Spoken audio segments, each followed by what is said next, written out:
I've heard it said Legolas is the least developed member of the Fellowship of the Ring, and to be 100% honest, that probably is true.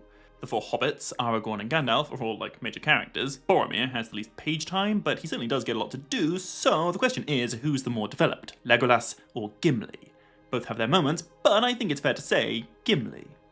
And yet, despite being arguably the most minor member of the Fellowship, I think Legolas is subtly one of the Lord of the Rings' most beautiful personalities. It's easy to love him just because he's cool, and he is cool, but in today's video, I want to focus less on, his battlefield epicness, and instead take a look at the content of his character.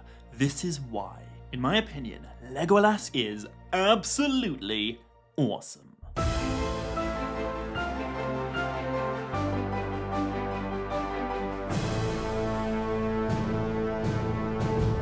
Maya, Govan and Melanine, and welcome to another episode of Tolkien Untangled. So, the point I want to make in this video is that despite spending most of his time supporting perhaps more important characters, in The Lord of the Rings, Legolas has not one, but two rich, nuanced, and delightful character arcs. In some ways, these two character arcs are entirely independent of each other, almost competing, but by the very end of his story, they come together and synthesize into one of, I think, the most wholesome moments Tolkien ever put to pen. So, what are these character arcs? Well, the first one you're certainly already familiar with. Over the course of The Lord of the Rings, Legolas's relationship with Gimli grows from animosity and mutual mistrust into one of Middle-earth's most healthy and heartfelt friendships. The other one I'll get to a little bit later. The first time we meet Legolas is in the Council of Elrond, where Frodo beholds a strange elf clad in green and brown, a messenger from his father Thranduil. That is his very earliest appearance in any of Tolkien's writings, and prior to arriving in Rivendell, we know nothing about his life. We don't know who his mother is, we don't know if he has any siblings, we can't even really estimate how old he is. That said though, I personally am of the opinion that Legolas is a relatively young elf. In The Two Towers, he does tell us, "I have seen many an oak grow from acorn to ruinous age." So, relatively is doing quite a lot of work there, but even if we accept that Tolkien was referring to, one of the oldest English oak trees in the world when he wrote that, that is still only a little over 1,000 years. Which, relative to other elves that we meet in The Lord of the Rings, like Elrond and Galadriel and Celeborn and Glorfindel, is very, very young. My personal guess would be that he's somewhere between about 800 and 1100 years old. And people might be thinking, well, doesn't that make Legolas some kind of elvish child if he's that young? But no, that's not how it works. Elves actually develop in mind much swifter than men do, and before they're even 1 year old, they are able to speak and walk and dance like grown-ups. They are timeless immortals. They don't need long childhoods like we do. Anyway, as I say, we don't actually know how old Legolas is, so you are free to disagree with me, but even if you do choose to believe he's 3 or 4 or 5,000 years old when we meet him, he's still presented as having a much more youthful personality than other elves in the story. And he does seem to have quite limited life experiences. He's never been to Lothlórien, for example, despite living comparatively close to it, and there's no evidence whatsoever to suggest that he's ever even left Mirkwood before. When he comes to Rivendell, it isn't for the purpose of partaking in some world-changing quest. The only reason he journeyed there was to pass on a message from his father, the king. After Glóin, the dwarf, and his son Gimli, the dwarf, and Elrond and Boromir and Aragorn and Bilbo and Galdor of the Havens, and then Gandalf all say their pieces at the council, the conversation turns to Gollum, and how he was imprisoned by Thranduil's wood elves for safekeeping. Aragorn says, "I for one am glad that he's kept by the watchful elves of Mirkwood," to which Legolas finally pipes up with, "Alas, the tidings that I was sent to bring must now be told. They are not good. Smeagol, who is now called Gollum, has escaped. Not through lack of watchfulness, but perhaps through overkindliness. We guarded this creature day and night at Gandalf's bidding, but Gandalf bade us hope still for his cure. And we had not the heart to keep him ever in dungeons under the earth. To which Glóin, Gimli's father, says sassily, "You were less tender to me." Which is obviously a callback to the events of The Hobbit, where Glóin and the rest of Thorin's company totally were kept in dungeons under the earth by Legolas's father. Gandalf keeps the conversation moving by saying, "Pray do not interrupt, my good Glóin. That was a regrettable misunderstanding, long set right. If all the grievances that stand between elves and dwarves are to be brought up here, we may as well abandon this council." And that line, about all the grievances that stand between elves and dwarves, is, of course, a specific reference to a particularly dark event from way back in the First Age. I actually have a whole playlist of videos where I explain this conflict in full, so check this out afterwards if you haven't already and you want the whole story. But the very short version, 6,500 years ago, in the days of Legolas's grandfather, his elvish ancestors endured quite a bit of murderous violence from a group of treacherous dwarves. Those treacherous dwarves were then hunted by the vengeful elves and all killed, and then the friends of those dwarves sacked and destroyed the elves' kingdom. So my point is, there's quite a bit of bad blood between these two races going back a very, very long time. Anyway, I bring this up mainly to give some context for why Legolas and Gimli's relationship begins in the acrimonious state that it does. Neither have met before, they don't say any words to each other during the council, but they are both affected by the actions and perspectives of their forefathers. After the council, the Fellowship of the Ring is formed, and both Legolas and Gimli are chosen to be among its 9 members. Once they set out from Rivendell, these two have no choice but to get to know each other, and so their relationship begins in earnest. As the Fellowship journeys south, they enter the empty lands of Lothlórien, which used to be known as Eregion, and it's here that we get our first insight into Legolas's personality, his perception, and his sweet nature. While the rest of the Fellowship rests and enjoys the wholesome winter air, Legolas reflects that the stones of this land lament the departure of the elves from it many millennia ago. I think it speaks volumes about his character that he is so in tune with the land that he finds himself in, he expresses empathy for the rocks. He hears their grief and is affected by it. This is a perspective no other member of the Fellowship is able to reckon with, not even Gandalf.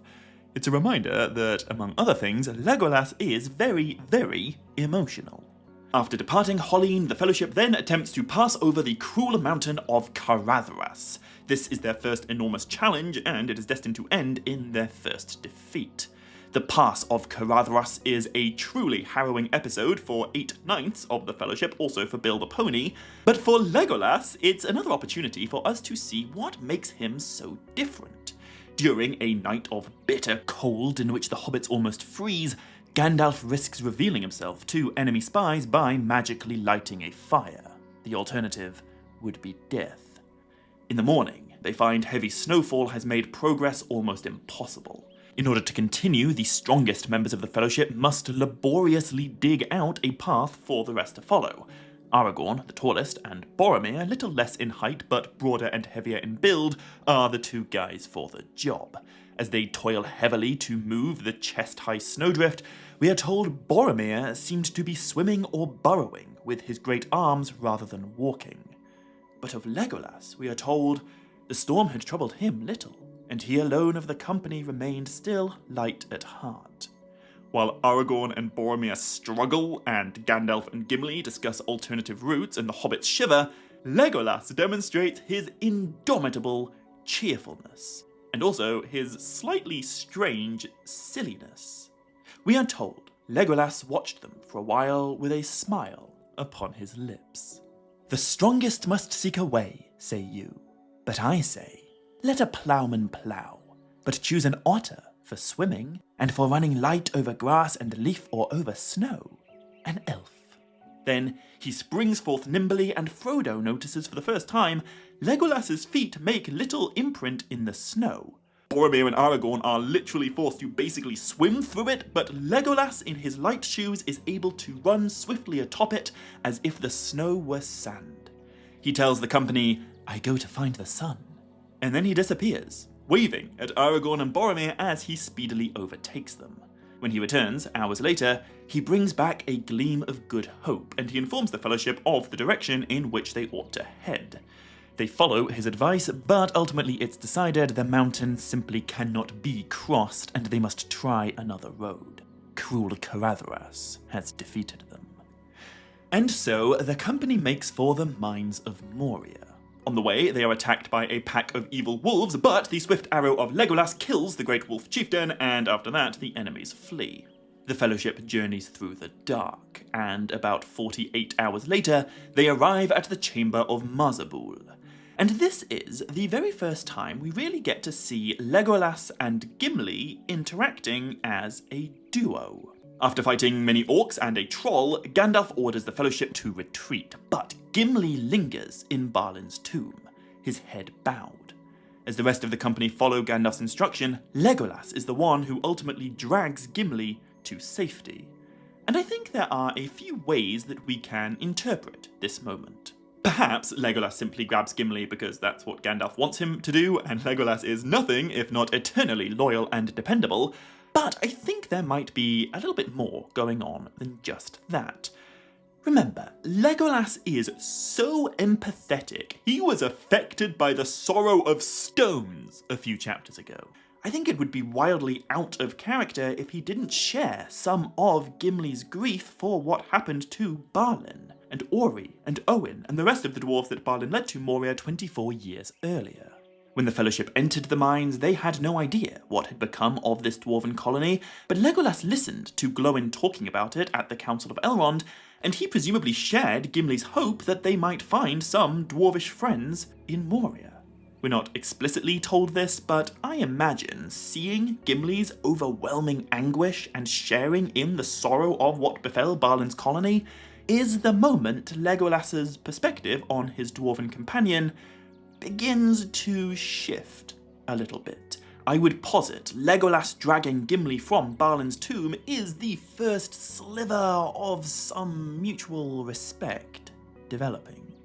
Anyway, shortly after this, the Fellowship nears the Bridge of Khazad-dûm, and as they do, we see the only moment in the entire story where Legolas shows true fear. When the Balrog reveals itself, Legolas is the first one to be filled with terror. Apart from Gandalf, he alone truly gets what this demon of fire is. He understands why it's such a terrible monster to encounter. His people remember who it originally served.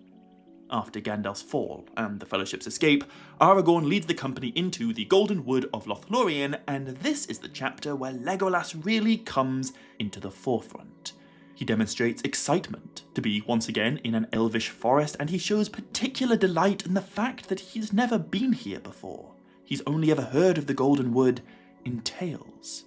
Though he also laments that it is currently winter, and so he and his friends aren't able to behold the true splendour of a Malorn in springtime. As the Fellowship cross the rejuvenating waters of the River Nimrodel, Legolas does probably the most Legolas-ish thing imaginable. He breaks out into a musical number. While the rest of the company rests on the banks of the river, Legolas sings his friends a song of the Lady Nimrodel, for whom the river is named, and he tells them tales from his own land about sunlight and starlight upon the meadows. That night, the Fellowship needs somewhere to sleep, and despite the recent tragedy of Gandalf's fall, Legolas is still able to display his light-hearted nature and his sense of humour. He suggests his friends simply climb up into a Malorn to sleep safely in its branches, and when Pippin informs him they're not birds, and it's quite challenging actually for a hobbit to sleep in a tree, Legolas sassily responds, "Well then dig a hole in the ground, if that is more after the fashion of your kind, but you must dig swift and deep if you wish to hide from orcs." He then springs up lightly into the branches, before suddenly realizing he and his friends are not alone. The Fellowship hears soft laughter and words spoken in a language they do not understand. And when Sam says, "They're elves," Legolas responds, "Yes, they're elves. And they say that you breathe so loud that they could shoot you in the dark." Sam hastily puts his hand over his mouth, but Legolas goes on, "But they also say that you need have no fear. They heard my song, now they bid me climb up with Frodo. During the Fellowship's encounter with Haldir and his brothers, Legolas acts as a sort of liaison.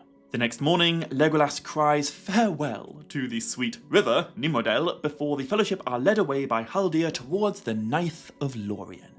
And there, by the law of the Golden Wood, Haldir insists Gimli must be blindfolded. Which brings us to probably the prickliest moment in Legolas and Gimli's entire relationship. For reasons that are, I think, perfectly reasonable, Gimli is not happy about being singled out like this. He says he is no more likely to betray the elves than Legolas is. And in typical Gimli fashion, he really commits to his obstinate but justified position. He plants his feet, he reaches for his axe, and he says, "I will go forward free, or I will go back and seek my own lands." To which Haldir responds, "You cannot go back. You must be brought before the Lord and the Lady." The elves bend their bows, Gimli draws his axe, and Legolas says in frustration, "A plague on dwarves and their stiff necks." Interestingly though, Aragorn very much takes Gimli's side. He says they should all go forward blindfolded, even Legolas. Gimli laughs at this and says he'd be content if only Legolas shares his blindness, which is not a very helpful thing to add, and unsurprisingly, it does not make Legolas any more sympathetic to his complaint. Just like with Gimli though, I do totally get where Legolas is coming from here. You know, he was so excited to behold the merry woodland under leaves of gold, and to be denied that sight is, I think, very understandably upsetting for him. You know, this is a guy who bids farewell to rivers, who empathizes with the emotions of stones, and who speaks of the sun as if she were a close personal friend. He takes such delight in the natural world. It really is sad, from his perspective, that he misses out on this opportunity to do so in the Golden Wood. Nevertheless, he consents, and thus all 8 members of the Fellowship are led forward for a time, blindfolded. In the evening of the next day, they finally arrive in Caras Galadhon. The Fellowship encounter Galadriel and Celeborn, and in the story of Legolas and Gimli, this really does mark a turning point. Legolas is welcomed warmly by Lord Celeborn, but so too is Gimli. Celeborn hopes that by accepting a dwarf into Lothlórien, friendship shall be renewed between their two peoples. Gimli bows low, and Legolas notices. And when Legolas tells Galadriel and Celeborn of the Balrog that Gandalf fell fighting, Galadriel looks upon Gimli, who sits glowering and sad, and she comforts him with kind words. Wonder appears on Gimli's face, and once again Legolas notices. The Fellowship remains for what feels like a few days in Caras Galadhon. In reality, it's a full month, but time passes differently in the Elvish realm, so they don't actually realise that until after they leave. Anyway, in that time, Legolas and Gimli's relationship undergoes a fundamental and foundational change. But what I find so interesting and lovely is that Tolkien gives them total privacy as they build their friendship into something new. He tells us during their stay, Legolas was away much among the Galadhrim, and after the first night he did not sleep with the other companions, though he returned to eat and talk with them. Often he took Gimli with him when he went abroad in the land, and the others wondered at this change. This is such a beautiful thing for me to think about. I can imagine Aragorn and Boromir and the 4 hobbits all hanging out in Lothlórien and talking to each other about what on earth the other two are getting up to. Day after day after day for a whole month, Legolas and Gimli just disappear into the surrounding country, and no one knows what they're doing together. All we know is that a month later, their animosity has completely disappeared. Gimli's respect for Galadriel and Legolas's love for the Golden Wood seem to have melted away most of their differences, and by the time the Fellowship is ready to leave Lothlórien, their relationship has flourished into one of the story's fastest friendships. On their last day in the Golden Wood, the 8 companions receive gifts from the Lord and the Lady, but Gimli asks for nothing. for his time in Lothlórien is gift enough. When Galadriel insists he not depart empty-handed, Gimli names only a single hair from her golden head, so that he might cherish it in after days as an heirloom of friendship between elves and dwarves. She gives him 3. Then, he and Legolas get into a boat together, and as they depart the Golden Wood, Gimli weeps openly. His new best friend comforts him, and together they discuss the different ways in which elves and dwarves perceive loss and memory and grief. Their time in Lothlórien has fundamentally changed them. A week after departing, the Fellowship are attacked by orcs while paddling down the River Anduin. This moment isn't really particularly relevant to Legolas's character arcs, but I bring it up anyway because it's just so cool. As the orcs shoot at them from the eastern bank, Legolas leaps onto the western bank and bends his bow to shoot back. Then, a chilling dread falls over the company. A shadow approaches and flies over them, blacker than the pits of the night. Frodo knows in an instant it must be a Nazgul, riding atop some fell beast.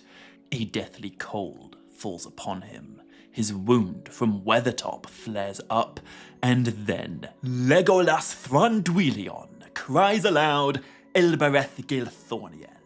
His bow of Lorien sings, his arrow whizzes upward, and the Nazgul falls out of the sky. It is arguably Legolas's most epic moment. And although all of the company are impressed by this deed, it is Gimli who congratulates him most passionately. "Praised be the bow of Galadriel and the hand and eye of Legolas," he says. "That was a mighty shot in the dark, my friend." Anyway, I'm guessing everyone knows what happens next for the Fellowship. It breaks. Frodo and Sam depart together, Boromir dies, and Merry and Pippin are captured. At Amon Hen, Legolas shoots many of the attacking orcs, and once he's run out of arrows, he whips out his white knife and keeps on killing. But there is quite an interesting detail here. It's possible this might just be a mistake on Tolkien's part. He wrote this story by hand and on a typewriter without any of the modern conveniences that contemporary writers have, but if it's not a mistake, this alludes to something really quite amusing. At Helm's Deep, after killing an enemy, Gimli will say to Eomer he has had naught to hew but firewood since he left Moria. But at Amon Hen, when Legolas and Gimli find Aragorn by Boromir's body, Legolas, who has now run out of arrows, says, "We have hunted and slain many orcs in the woods." Again, this might just be an error in the text, but if it isn't, doesn't that imply every time Gimli was about to hew an orc at Amon Hen, Legolas just kinda shot it first? Isn't it funny to imagine Gimli charging at the orcs, axe raised, but every single time before he can strike his foe, Legolas steals the kill? Again, not really relevant to the point of this video, but imagining it always makes me chuckle, and it does kinda seem in character for helpful, cheerful, effortlessly epic Legolas. Anyway, after Boromir's death, Legolas and Gimli join Aragorn on their astonishing chase to hunt down the Uruk-hai, which is counted a marvel among the races of men, elves, and dwarves. They failed to find Merry and Pippin, but after 4 days they do encounter Eomer. Aragorn greets Eomer courteously, but when Gimli calls him out for insulting the Lady Galadriel, and Eomer responds by threatening to cut off Gimli's head, Legolas's hands move faster than Eomer's sight. He fits an arrow in his bow, bends the string, and informs the Prince of Rohan he would be dead before his stroke fell. Fortunately for all our heroes, Aragorn de-escalates the situation, and the conversation ends with Eomer offering the 3 hunters a pair of horses.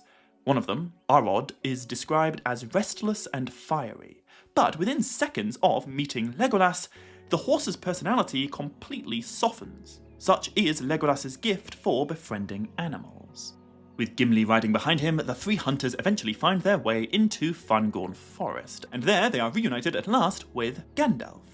Gandalf reveals what became of him after falling from the bridge with the Balrog, and then he delivers to each of his 3 companions a personal message from Galadriel herself. Now, remember at the beginning of this video I said Legolas has 2 beautiful character arcs. Well, this is the moment where that second one gets going. Legolas is told by Galadriel, but via Gandalf, a little 4-line poem that sets his character off on a whole new trajectory. And in some ways, this has absolutely nothing to do with his friendship with Gimli, but in another way, it is the first step towards their climax. He is told, Legolas Greenleaf, long under tree, in joy thou hast lived, beware of the sea. If thou hearest the cry of the gull on the shore, thy heart shall then rest in the forest no more. As I've mentioned, we know almost nothing about Legolas's life before he rocked up at the Council of Elrond, but the way he's presented seems to suggest, at least to me, he is about the woodiest wood elf one could imagine. His name literally means green leaf. I don't think there's any reason to believe he ever even left Mirkwood before coming to Rivendell, and he always seems to be most in his element when he is under branches. And yet it's not trees or forests or woodland that Galadriel's message is about. Instead, she warns him of the call of the sea, something he has never witnessed. And yet he is warned the moment he does see it, the moment he first hears the cry of a seabird, he will never again find rest under leaf or branch. At this moment in the story, that is a pretty weird thing to hear. He's still a very long way from the sea. He's standing in the ancient forest of Fangorn, which he's taking deep delight in, but Galadriel warns him that is destined to change. Anyway, if we skip forward a couple of chapters now, we will eventually arrive at Helm's Deep, and the great battle of the Hornburg that is fought there. And this event is a big deal in illuminating how far Legolas and Gimli's friendship has grown, and the extent to which they have now come to care about each other. Before the battle begins, Legolas says, "You comfort me, Gimli, and I am glad to have you standing nigh, with your stout legs and your hard axe." When the assault begins, they maintain each other's morale by keeping track of their kills. But the point of that contest isn't to, outscore the other in some kind of rivalry. It's about maintaining the other's spirits in this dark hour. It's also about checking in with each other during a night of chaos and poor visibility. When Gimli leaps off the wall and then cries aloud, 21 from the bottom, he is announcing to his friend that he is still alive and still fighting. Until Gimli's tally suddenly stops. In one of the most desperate moments of the battle, the devilry of Saruman's fire blasts a hole in the battlements, and Gimli and Eomer are separated from Legolas and Aragorn. Legolas has no idea what's become of his friend.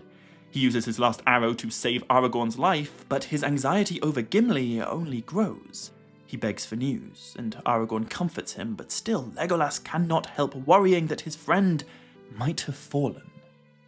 Eventually, as the sun rises, Gandalf arrives at Helm's Deep, with Erkenbrand and a great many of the riders who'd fought with Theodred before his death at the fords of Isen. The enemy is overrun, and they flee before the swords and spears of the Rohirrim. But for Legolas, the dark night of dread does not end until he's found his friend. In the light of that fair morning, he hears a sudden shout, and down from the dike emerge all those warriors who'd been driven back into the deep. Eomer leads them, and at his side walks Gimli, with a blood-stained bandage around his head. His first words to Legolas are, 42, to which Legolas responds delightedly, "You have passed my score by 1. But I do not grudge you the game, so glad am I to see you on your legs." Later that day, Gandalf and Theoden and Eomer and Aragorn and a small company of Rohirrim ride to Isengard to treat with the defeated Saruman, and both Legolas and Gimli go with them, riding together atop Legolas's horse friend, Arod. And on the way, they have a lovely little conversation about what they plan to do together after the War of the Ring is over. Legolas marvels at the primordial wonder of Fangorn Forest and the trees that have somehow marched to do war with the orcs, while Gimli tells him all about the splendours of the glittering caves that lie behind Helm's Deep. After a long and enthusiastic conversation, Legolas says, "You move me, Gimli. I have never heard you speak like this before. Come, let us make this bargain. If we both return safely out of the perils that await us, we will journey for a while together. You shall visit Fangorn with me, and then I will come with you to see Helm's Deep." Both of them promise to do just that. Anyway, after arriving at Isengard, confronting Saruman, reuniting with Merry and Pippin, and then leaving again, our heroes are met on the road by the mysterious Grey Company, a group of Dunedain rangers from the north led by a guy called Halbarad, and supported by the twin sons of Elrond, Elladan and Elrohir. Back at Helm's Deep, Aragorn looks into the Palantir. He reveals himself to Sauron, and then he tells his buddies, Legolas and Gimli, he must take the paths of the dead. Neither one of them likes the sound of that road, but neither one of them hesitates to follow their leader. And so, along with the Grey Company, both Legolas and Gimli set off on the next stage of their journey. Upon nearing the dark door at the end of the Dimholt Road, Legolas alone feels no fear. As they near the Stone of Erech, where the dead are summoned, Legolas is the one who realizes the pale shapes of men and horses are following. After Aragorn recruits the dead, the Grey Company have 1 week to ride across the vast outlands of Gondor and make it to Minas Tirith in time for the Battle of Pelennor Fields. After 5 days, they arrive at Pelagia. Now, at the feet of the Haunted Mountain, Legolas's heart was the only one not to be struck by fear. In the darkness under that mountain, Legolas was the one who wasn't overcome by dread. But at Pelagia, he alone is afflicted with something profound. For the first time in his life, he feels a wind from the sea. He hears the cry of the gulls, and just as Galadriel warned, his life is fundamentally changed by it. He was raised in great forests under leaf and tall tree, but now he cannot forget the call of the sea. As you probably know, at Pelagia, the dead men of Dunharrow frighten away the corsairs of Umbar, then their fleet is commandeered by Aragorn's allies and sailed upriver to Minas Tirith. Their arrival turns the tide of the Battle of Pelennor Fields, and thus a great victory is won. After that battle, both Legolas and Gimli walk together through the damaged streets of Minas Tirith, and they both resolve that once Aragorn is crowned king, they will lend the aid of their respective peoples in restoring it. Gimli says he'll summon dwarvish stone wights to rebuild the city's gate, and Legolas promises to bring birds that sing and trees that do not die, in order to bring life back into the tortured city.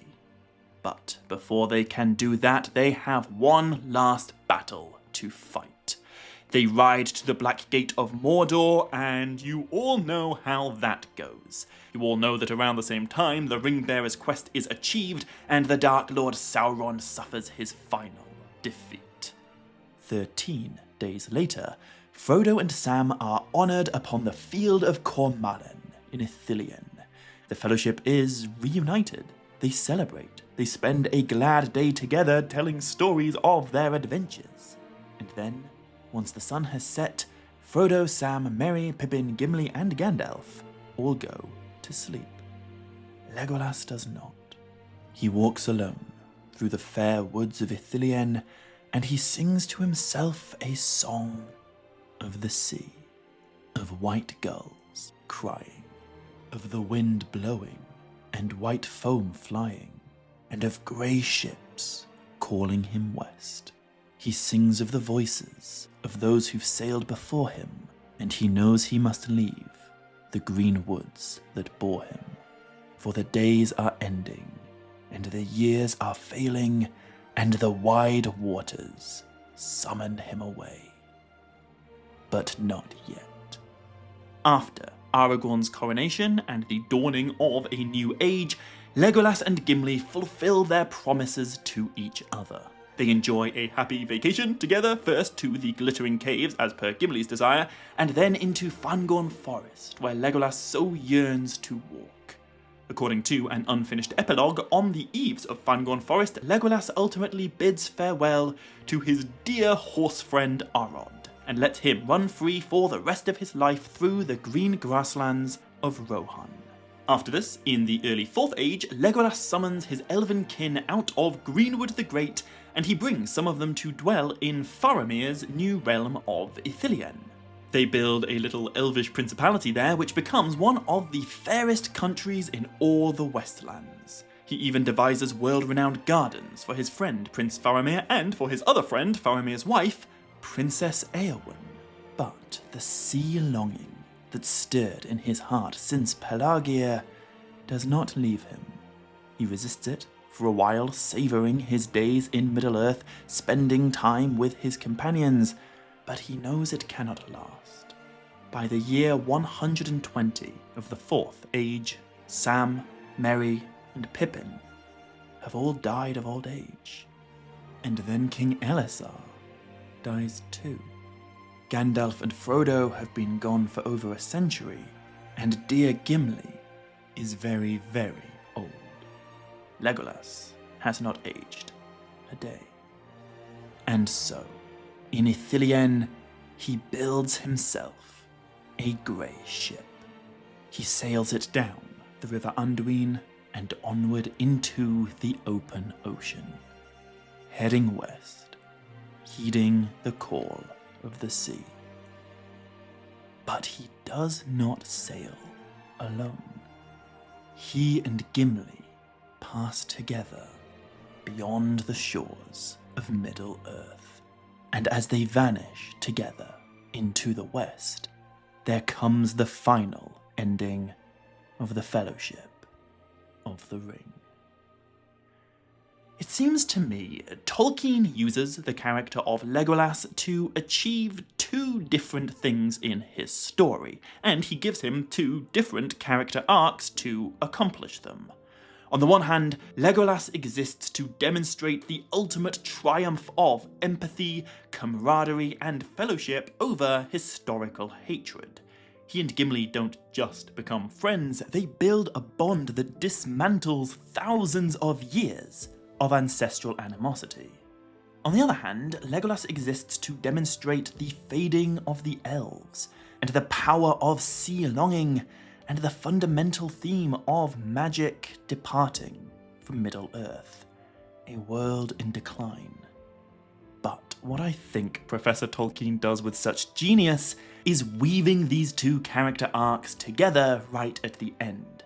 When Legolas builds his grey ship, we see the apotheosis of his friendship with Gimli, and we see one of the last elves departing Middle-earth. I think this makes Legolas an unlikely candidate for one of the most beautifully written characters in the entire Legendarium. You know that kind of unflattering meme of the Dunning-Kruger effect? A guy with limited knowledge thinks one thing, and then a guy who knows a lot more thinks the opposite, but then a third guy who knows the most agrees with the first guy. Well, that's how I think it is with Legolas. If you've only ever watched the movies, there is a decent chance your perspective is, wow, Legolas is an epic character. But then, if you read the books for the first time, you might be a bit disappointed that he's not surfing down staircases or one-shotting Mumakil like a steely-eyed action hero. It might seem like he's a bit of an underdeveloped character. But if you really engage with what Tolkien was doing and look at Legolas through the lens of how his dual character arcs affect him and shape him, I think it becomes clear, no, you were right the first time. Legolas is an epic character.